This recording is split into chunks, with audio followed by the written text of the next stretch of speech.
ایک حدیث میں آتا ہے کہ صحابہ نے نبی پاک صلی اللہ علیہ وسلم سے پوچھا، اس وقت جب نبی پاک صلی اللہ علیہ وسلم نے بتایا ان القلوب لتصدع کما یصدع الحدید اذا اصابہ الماء، دلوں کو زنگ لگ جاتا ہے جس طرح سے لوہا پانی میں پڑا رہے تو اس کو زنگ لگ جاتا ہے، اسی طرح دلوں کو زنگ لگ جاتا ہے۔ اب زنگ لگ جاتا ہے تو اس کا مطلب کہ نکمے ہو جاتے ہیں، کسی کام کے نہیں رہتے۔ تو صحابہ نے پوچھا ما جلاؤہا یا رسول اللہ،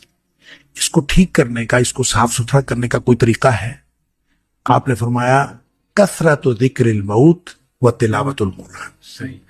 موت کو بہت زیادہ یاد رکھنا اور قرآن پاک کی تلاوت کرنا، یہ دو چیزیں ایسی ہیں جو دلوں کا زنگ اتار۔ کہ یہ جو دوسرا سوال یہ ہے کہ آیت الکرسی اور دعا جو ہے وہ فرضوں کے بعد مانگنا ضروری ہے یا سنتیں وغیرہ پڑھنے کے بعد انسان آیت الکرسی پڑھ لے اور دعا مانگ لے؟ اصل میں سوال کا تعلق اصل میں اس حدیث کے ساتھ ہے جس میں نبی اکرم صلی اللہ علیہ وسلم نے فرمایا، دو الگ الگ حدیثوں میں۔ ایک حدیث میں تو یہ ہے کہ جس شخص نے فرض نماز کے بعد آیت الکرسی پڑھی، یعنی جو پڑھتا ہے ہمیشہ، اس کے اور جنت کے درمیان صرف موت کا فاصلہ رہ جاتا ہے۔ جو ہی وہ فوت ہوا وہ ڈائریکٹ جنت میں چلا جائے گا، اللہ تعالیٰ ہم سب کو اس میں سے بنائے۔ ایک تو اس کا تعلق اس حدیث کے ساتھ ہے، اور دوسرا یہ کہ نبی کریم صلی اللہ علیہ وسلم نے جو دعا کی قبولیت کے اوقات بتائے ہیں، اس میں ایک فرضوں کے بعد کا جو وقت ہے اس کو دعا کی قبولیت کا وقت بتایا ہے۔ تو ان دونوں حدیث سے تعلق رکھتا ہے یہ سوال کہ وہ جو دعا مانگنی ہے یا جو آیت الکرسی پڑھنی ہے، کیا وہ لازمی طور پر فرضوں کے فوراً بعد مانگنی اور فرضوں کے فوراً بعد آیت الکرسی پڑھنی ہے، یا بعد میں جو سنتیں وغیرہ پڑھنی ہوتی ہیں، انسان جب سنتیں پڑھ کے فارغ ہو جائے تو اس کے بعد پڑھ لے؟ تو کیا اس اصل میں بات یہ ہے کہ نبی کریم صلی اللہ علیہ وسلم کی ان دونوں حدیث میں صلاۃ المکتوبہ کا ذکر ہے، یعنی فرض نماز کی بات ہے، لہٰذا آیت الکرسی کے لیے بھی اور دعا کے لیے بھی ایک تو بات یہ ذہن میں رکھیں کہ اس کا تعلق فرض نمازوں کے ساتھ ہے، فرضوں کے بعد ہی آیت الکرسی پڑھنی چاہیے اور فرضوں کی بعد ہی دعا کرنی چاہیے۔ البتہ دعا کے بارے میں نبی اکرم صلی اللہ علیہ وسلم نے الگ سے کوئی، جس کو ہم دعا کہتے ہیں اصطلاحاً، کہ فرضوں کے بعد ہاتھ اٹھائیں اور ہاتھ اٹھا کر دعا کریں، چاہے وہ جماعت کے ساتھ ہو اور چاہے وہ جماعت کے بغیر۔ اس کے بارے میں ایک بہت لمبی بحث ہے اور اس کے بارے میں کتابیں بھی لکھی گئیں کہ فرضوں کے بعد اجتماعی دعا جو ہے وہ جائز ہے یا ناجائز ہے۔ میں اس ساری بحث سے قطع نظر یہ عرض کرنا چاہ رہا ہوں کہ اجتماعی دعا کو آپ چھوڑیں، انفرادی دعا بھی، کہ نبی کریم صلی اللہ علیہ وسلم نے فرضوں کے بعد ہاتھ اٹھا کر دعا کی ہو اور مستقل آپ کا یہ طریقہ ہو کہ آپ ہاتھ اٹھا کر دعا کرتے تھے، ایسا کوئی طریقہ نبی کریم صلی اللہ علیہ وسلم نے ہمیں نہیں بتایا۔ نہ وہ اجتماعی دعا کے بعد ہے، اجتماعی نماز کے بعد ہے، نہ ہی وہ انفرادی نماز کے بعد۔ اور پھر جب نبی کریم صلی اللہ علیہ وسلم یہ فرما رہے ہیں کہ جو دوبر کل صلات، ہر نماز کا جو آخر ہے اس کے پیچھے جو ہے وہ نماز کے دعا کی قبولیت کا وقت ہے، تو یہ کیسے ہو سکتا ہے کہ نبی کریم صلی اللہ علیہ وسلم ایک بات ارشاد فرمائیں کہ وہ دعا کی قبولیت کا وقت ہے اور خود نبی کریم صلی اللہ علیہ وسلم سے ایسا کوئی عمل وہ موجود ہی نہیں ہے کسی صحیح حدیث میں کہ نبی کریم صلی اللہ علیہ وسلم ہر نماز کے بعد دعا مانگتے ہوں، ایسا کچھ نہیں ہے۔ تو یہ ایک سوال پیدا ہوتا ہے، اور اس سوال کا جواب یہ ہے کہ نبی کریم صلی اللہ علیہ وسلم کا معمول یہ تھا کہ آپ جو تشہد میں دعائیں مانگتے تھے، آخری تشہد میں درود شریف پڑھنے کے بعد، وہ دعائیں محدود نہیں تھیں جس طرح ہم نے محدود کیا ہوا ہے کہ ہم ایک دعا پڑھ لیتے ہیں یا دو دعائیں پڑھ لیتے ہیں اور ہم سمجھتے ہیں بس نماز میں اتنی دعائیں پڑھنی، اس کے بعد دعائیں نہیں پڑھنی۔ وہ جو دوبر کل صلات ہے، یہ بھی اصل میں نماز کا آخر ہے، اور وہاں پہ جو دعا کی جاتی ہے وہ دعائیں مراد ہیں کہ جتنی بھی آپ وہاں دعائیں کریں گے وہ اللہ کے ہاں قبول کے درجے کو پہنچتی ہیں، یہ وعدہ ہے۔ لہذا اس کا مطلب لازماً سلام پھیرنے کے بعد نہیں ہے، سلام پھیرنے سے پہلے کی دعائیں، یا پھر وہ دعائیں نبی کریم صلی اللہ علیہ وسلم کا جو معمول تھیں، جو نبی پاک صلی اللہ علیہ وسلم ہر نماز کے بعد مانگتے تھے، جو صبح و شام کے خاص طور پر جو اذکار ہیں، اور باقی جو دعائیں ہیں جو نماز کے بعد نبی کریم صلی اللہ علیہ وسلم کو معمول تھا، اور یہ نماز کی کتابوں میں، حدیث کی کتابیں موجود ہیں، آپ ان کو دعاؤں کو یاد کر لیں۔ اصل میں اس سے مراد وہ دعائیں ہیں جو نبی کریم صلی اللہ علیہ وسلم تسلسل سے اور ہمیشہ معمول کے مطابق مانگتے تھے۔ اس میں سے 4-5 دعائیں تو ایسی ہیں جو تشہد میں نبی کریم صلی اللہ علیہ وسلم کبھی قضا نہیں کرتے، ہمیشہ پڑھتے تھے، اور باقی اس کے علاوہ جو دعائیں ہیں وہ آپ اگر پڑھ لیں تو وہ بھی ٹھیک ہے، وہ بھی اسی کے اندر آئے گا۔ اور اگر آپ اس وقت دعائیں نہیں کرنا چاہتے، اس وقت 2-3 دعاؤں پہ اکتفا کرتے ہیں اور بعد میں دعا مانگنا چاہتے ہیں تو مانگ لیں۔ نبی کریم صلی اللہ علیہ وسلم کے فرمان کا مطلب بہرحال یہ ہے کہ فرض نماز کے بعد دعا کی قبولیت کا وقت ہے، آپ اگر اس میں سے کوئی طریقہ اپنا لیں، چاہے انفرادی طور پر آپ بیٹھ کے بغیر ہاتھ اٹھائے دعا کریں وہ بھی درست ہوگا، اگر آپ ہاتھ اٹھا کے دعا کر لیں وہ بھی درست ہوگا، اگر آپ کبھی اجتماعی طور پر ہاتھ اٹھا لیں، کسی نے کہہ دیا کہ دعا کر لیں تو اس میں بھی کوئی حرج نہیں ہے، کیونکہ ان میں سے کوئی بھی طریقہ نبی اکرم صلی اللہ علیہ وسلم نے خاص نہیں فرمایا۔ البتہ خاص معمول نبی کریم صلی اللہ علیہ وسلم کا وہی ہے جو عام معمول تھا، اس کو اپنانا ضروری ہے۔ اس کے علاوہ اگر کوئی شخص دعا کرنا چاہتا ہے وہ کسی بھی طرح دعا کبھی کر لے تو اس میں کوئی حرج نہیں ہے، لیکن اس کو نبی کریم صلی اللہ علیہ وسلم کا مسنون طریقہ سمجھ کے نہ کرے، اس لیے کہ سنت ثابت ہوتی ہے حدیث صحیح سے۔ حدیث صحیح نہ ہو اور صحیح حدیث سے نبی کریم صلی اللہ علیہ وسلم کا عمل ثابت نہ ہو تو اس سے سنت ثابت نہیں ہوتی۔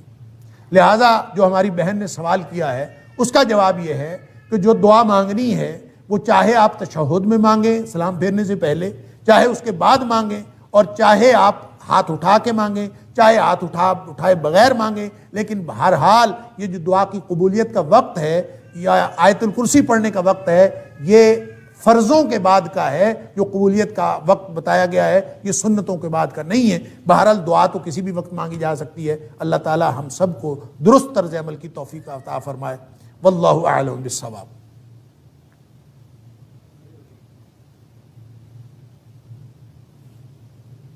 السلام علیکم۔ سر میرا سوال بھی دعاؤں کے بارے میں ہی ہے۔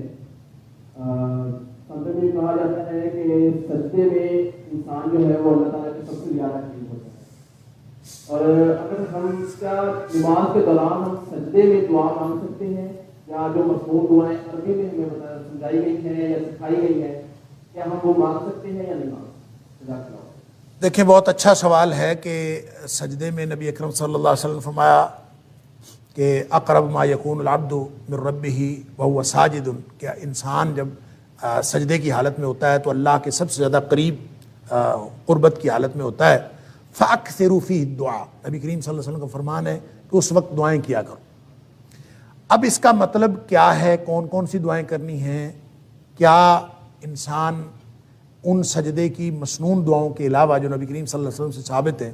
اور دعائیں بھی کر سکتا ہے کہ نہیں کر سکتا؟ اور پھر اس کے ساتھ اٹیچڈ ایک اور سوال بھی ہے کہ کیا انسان اپنی زبان میں دعا کر سکتا ہے کہ نہیں کر سکتا؟ اس کے لیے بہرحال ایک موقف تو یہ ہے اور بہت ہی ریئر ہے کہ انسان جتنی مرضی دعائیں کرے، اور فرضوں میں بھی نفلوں میں بھی جس نماز میں بھی جتنی مرضی دعائیں سجدے میں کرنا چاہے۔ فَأَكْثِرُوا فِيهِ الدُّعَاء کا منشا اور مطلب بعض لوگوں نے یہی سمجھا ہے، جو اگرچہ بہت ہی کم لوگ ہیں جو یہ کہتے ہیں کہ اس میں اپنی زبان میں بھی کوئی شخص دعا مانگنا چاہے تو مانگ سکتا ہے، لیکن یہ بات صلو کما رأیتمونی اصلی، نبی کریم صلی اللہ علیہ وسلم کا یہ جو فرمان ہے کہ نماز اس طرح پڑھو جس طرح مجھے پڑھتا ہوا دیکھتے ہو، یہ اس فرمان اقدس کے خلاف ہے۔ نبی کریم صلی اللہ علیہ وآلہ وسلم نے اس بات کی کبھی کسی کو اجازت نہیں دی، اور نہ نبی کریم صلی اللہ علیہ وسلم کے آپ کی موجودگی میں، آپ کی حیات طیبہ میں کسی نے کبھی ایک بھی بات کہیں کسی سے ثابت ہے کہ اس نے فرضوں میں یا ایون نفلوں میں اس نے اپنی زبان میں، کیونکہ نبی کریم صلی اللہ علیہ وسلم کے پاس مختلف زبانیں بولنے والے لوگ تھے، ان سب کو بھی عربی میں نماز پڑھنے کا حکم تھا۔ اس لیے تقاضا یہی ہے نبی کریم صلی اللہ علیہ وسلم کے فرمان کا کہ دعائیں وہی کی جائیں جو نبی کریم صلی اللہ علیہ وسلم نے کی۔ لہٰذا اس میں مختلف جو لوگوں کے موقف ہیں، اگرچہ میں نے عرض کیا کہ لوگ تو اس بات کے بھی قائل ہیں کہ نماز کوئی چھوئی موئی نہیں ہے۔ میں ایک عالم کی بات سن رہا تھا، اس نے کہا کہ نماز کوئی چھوئی موئی نہیں ہے کہ بس ایسے ہی پڑھنی ہے جیسے نبی کریم صلی اللہ علیہ وسلم پڑھی، جیسے مرضی پڑھیں اس میں جتنی مرضی دعائیں کریں۔ یہ بات درست نہیں ہے، اس لیے کہ صلو کما رأیتمونی اصلی، ایگزیکٹ وہ عمل ہوگا، وگرنہ تو پھر صلو صلاۃ کے معنی تو 22 معنی لغت کے اندر آتے ہیں۔ آپ کسی چیز کو بھی صلاۃ کہہ لیں، آپ کہیں کہ اس کا نام نماز میں۔ فَأَكْثِرُوا فِيهِ الدُّعَاء کا آپ منشا اس طرح پورا کر سکتے ہیں کہ آپ انہی دعاؤں کو بے شک بار بار پڑھتے رہیں، اور جتنی مرضی لمبی دعائیں کریں، لیکن وہی کریں جو نبی کریم صلی اللہ علیہ وسلم نے کی ہیں۔ ایک بات۔ دوسری بات یہ ہے کہ وہ دعائیں جو عربی زبان میں ہیں، قرآنی دعائیں ہیں یا دیگر مسنون دعائیں ہیں، وہ آپ فرضوں میں تو بالکل نہ پڑھیں. البتہ نوافل کے اندر اگر آپ پڑھنا چاہیں تو دیگر دعائیں جو قرآنی اور مسنون دعائیں ہیں وہ جتنی مرضی پڑھنا چاہیں وہ نوافل میں پڑھ سکتے ہیں. یہ میری رائے ہے، ضروری نہیں ہے کہ آپ اس کے اوپر عمل کریں، ہو سکتا ہے میری رائے بالکل غلط ہو. اور تیسری بات یہ ہے کہ اپنی زبان میں اگر کوئی بات کرنی ہو اللہ کے ساتھ سجدے کی حالت میں تو اس کے لیے ضروری یہ ہے کہ آپ نماز میں نہ ہو. اگر نماز میں کریں گے تو نماز تو نبی کریم صلی اللہ علیہ وسلم کے طریقے کے مطابق پڑھنی پڑے.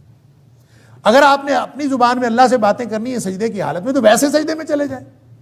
آپ تہجد پڑھیں اور تہجد پڑھنے کے بعد سلام پھیرنے کے بعد آپ نے دعائیں کرنی ہے دیگر اپنی زبان میں، آپ حالت سجدے میں چلے جائیں اور سجدے میں جا کے جتنی مرضی دعائیں کریں. اور وَهُوَ ساجدٌ،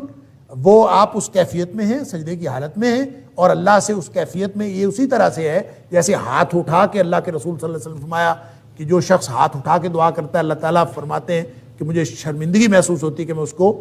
محروم کروں جو دعا وہ ہاتھ اٹھا کے مانگ رہا ہوتا ہے. اسی طرح سجدے کی حالت میں تو آپ وہ حالت پوری کر لیں، سجدے میں چلے جائیں اور سجدے میں جا کے جتنی مرضی دعائیں کریں. لہذا 3 کیفیات ہو گئیں. فرض کے اندر صرف وہ مسنون دعائیں جو نبی کریم صلی اللہ علیہ وسلم سجدے اور رکوع میں کرتے تھے وہی پڑھی جائیں. نوافل کے اندر دیگر مسنون دعائیں اور قرآنی دعائیں بھی پڑھی جا سکتی ہیں. اور اگر اپنی زبان میں دعائیں کرنی ہوں تو اس کے لیے آپ ویسے بغیر نماز کے حالت سجدہ میں چلے جائیں اور دعائیں کریں. یہ 3 کیفیات ہو سکتی ہیں. اور اگر آپ سمجھتے ہیں کہ اس طرح بھی دعا نہیں کرنی، کوئی اور طریقہ آپ سمجھتے ہیں تو کر لیں. نبی کریم صلی اللہ علیہ وسلم سے وہ مسنون دعائیں جو منقول ہیں اس کے علاوہ کوئی دعائیں پڑھنا سجدے کی حالت میں کسی صحیح حدیث میں میرے علم میں نہیں ہے، اور نہ ہی یہ کہ آپ نے کسی کو اجازت دی ہو. لہٰذا آپ یہ کر سکتے ہیں کہ فرضوں میں تو کوئی اور دعا نہ پڑھیں،